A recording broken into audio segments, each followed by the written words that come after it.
Buenas noches, soy Michelle Aguilar, residente del Centro Oftalmológico León, y el día de hoy vamos a ver el melanoma ocular y su tratamiento.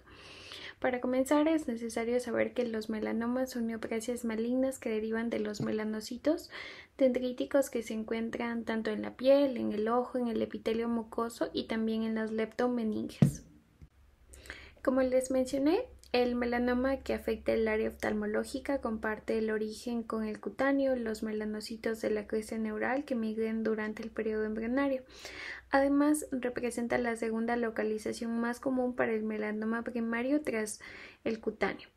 Podemos clasificarlo de acuerdo a su función, como lo vamos a ver más a detalle, o de los hallazgos histológicos. Vamos a revisar también un poco de su incidencia. Sin embargo, tenemos que tener en cuenta que el melanoma ocular es una neoplasia maligna que deriva de los melanocitos dendríticos.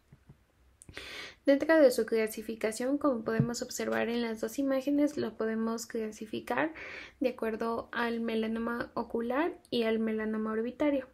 En el melanoma ocular tenemos el melanoma uveal, que se divide en coroides, cuerpo ciliar y el iris. También puede afectar a la conjuntiva y también tenemos melanoma palpebral. Y en el melanoma orbitario puede ser primario o secundario. También de acuerdo a sus características histológicas, que puede ser una nevus de células fusiformes, melanoma de células fusiformes o de células epiteloides o de celularidad mixta. Vamos a comenzar con el más común de los tipos de melanoma. Podemos diferenciar tres localizaciones por orden de frecuencia, lo que sería uveal, conjuntival y palpebral. Asimismo, dentro del uveal podemos distinguirlo y dividirlos en dos, en lo que sería en la parte anterior, que el iris, y la posterior, el cuerpo ciliar y coroides. Tenemos que saber que aproximadamente el 85% de los melanomas se localizan en la uvea y el 4.8% en la conjuntiva. Se ha visto que existe mayor incidencia en el momento del diagnóstico alrededor de los 50 a 60 años, siendo rara su aparición antes de los 20 años y es más común en pacientes caucásicos. Tenemos ya centrándonos en lo que sería el melanoma conjuntival, puede desarrollarse a partir de una melanosis adquirida o en pacientes con nevos preexistentes o de nuevo. La mayoría se puede localizar en la conjuntiva vulvar o limbar, pero también pueden aparecer en la conjuntiva palpebral, el fornix, la carúncula y en los últimos años su incidencia se ha visto que es mayor en pacientes varones y no tanto en pacientes mujeres. Se suele presentar como un área pigmentada, sobreelevada, irregular y unilateral de color marrón o negruzco, como lo podemos evidenciar en las imágenes, con vasos prominentes en su interior. Tenemos que saber que cualquier lesión pigmentada en la conjuntiva tarsal que invada córnea o muestre cambios resulta también sospechosa, siendo aconsejable su biopsia. Existen algunos factores de mal pronóstico, como está el grosor de la lesión, la localización, el tipo celular y si existe o no invasión linfática. Por ejemplo, un factor de mal pronóstico es que tengamos una lesión mayor a 4 milímetros que sea localizada en la conjuntiva palpebral, que ya en una biopsia sea el tipo celular mixto y también hay una invasión linfática. Ahora con respecto a las opciones terapéuticas se encuentra la exéresis completa de la lesión y la crioterapia de los bordes y la base, con reconstrucción mediante injertos de fornix superior, mucosa bucal o membrana amniótica si el efecto conjuntival resultante es amplio. También se ha visto que el empleo de la quimioterapia local con mitomicina C, interferón 2 como medida coadyuvante también está muy extendido. Sin embargo, no se aconseja realizar enucleaciones, reservando la extensión para casos de invasión masiva o local con pronóstico poco favorable. Tenemos que saber que también la radioterapia ha resultado poco útil en el tratamiento de este tipo de lesiones. Aquí podemos observar algunos manejo tanto quirúrgico como quimioterapia con mitomicina C o interferón 2. En realidad la radioterapia no ha demostrado ser de utilidad y es muy importante el seguimiento. Control varias veces al año en busca de adenopatías. Ahora vamos a pasar a lo que sería el melanoma uveal. Este constituye la neoplasia maligna intraocular primaria más común en los adultos. La mayoría son asintomáticos, presentándose como una tumoración pigmentada, como observamos en la primera imagen, aunque también puede ser amelonítica. Por lo general, la afectación suele ser unilateral y unifocal. La propagación tumoral tiene lugar principalmente por extensión local y por diseminación vía hematógena, dada la ausencia de los vasos linfáticos en la uvea. Si se encuentra una afectación de algún nódulo linfático preauricular, submandibular o cervical, es que se ha extendido subconjuntivalmente del tumor primario. Ahora vamos a ver a mayor detalle lo que sería los melanomas uveales anteriores, afectando específicamente lo que sería el iris. Como podemos evidenciar en estas dos imágenes superiores, es la localización menos común y la de mejor pronóstico por su pequeño tamaño y un lento crecimiento, además que no suele metastizar y se diagnostica pronto, ya que produce alteraciones morfológicas que pueden ser vistas y detectadas por los pacientes.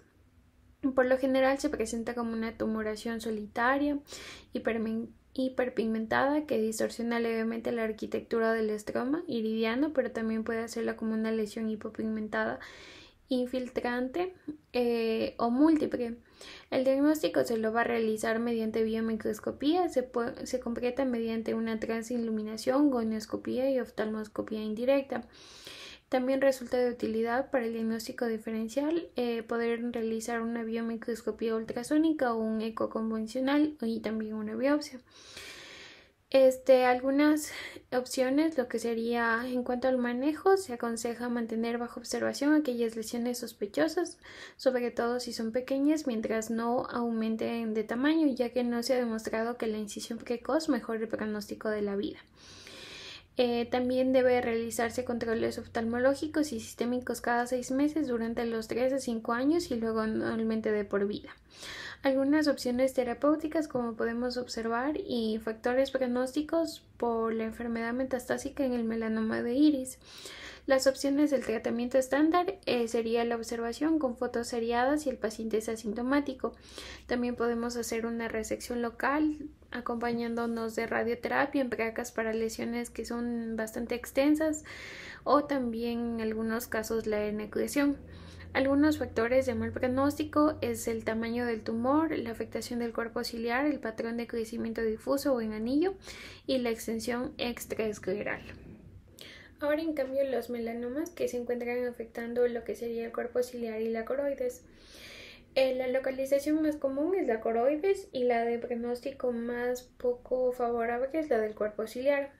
Tenemos que saber que la tasa de mortalidad a 5 años por metástasis de estos melanomas es de alrededor del 30% en comparación con el 2-3% del melanoma del iris. Estos pacientes suelen ser asintomáticos, pero deben tener en cuenta como parte del diagnóstico diferencial de glaucomas pigmentarios unilaterales, uveitis, una endoftalmitis, desprendimientos de retina no regmentógenos o hemovítreos extensos. Para corroborar el diagnóstico, biomicroscopio y oftalmoscopio resulta de utilidad el eco tanto en modo A como en modo B, ya que puede apreciarse el típico ángulo y la reflectividad interna con las fluctuaciones en la altura de alguno de los ecos intralesionales, como podemos observar en estas imágenes de aquí. Vemos en la primera figura vemos una escleritis posterior con una lesión que puede simular un melanoma coroideo. Sin embargo, en la figura número 9 vemos un melanoma de coroides con crecimiento en forma de champiñón tras traspasar la membrana de Brach. En la figura número 10 evidenciamos hallazgos angiográficos en el melanoma de coroides llenado de los vasos tumorales y retinianos. En realidad, para valorar la extensión extracraneal resulta muy importante realizar una resonancia o un TAC, aunque el 98% no tiene extensión en el diagnóstico. Algunos diagnósticos diferenciales pueden darse entre el nevus y el melanoma, no siempre están muy en cuenta, pero es de importancia dado el riesgo de una enfermedad metastásica.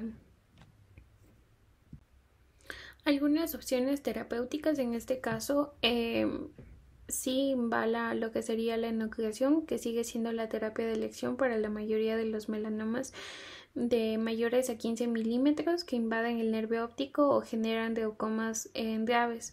En realidad, la radioterapia ha demostrado tasas de supervivencia a los 5 años comparables con la enucleación en tumores medianos, siendo una buena alternativa que permite conservar el ojo y también la visión.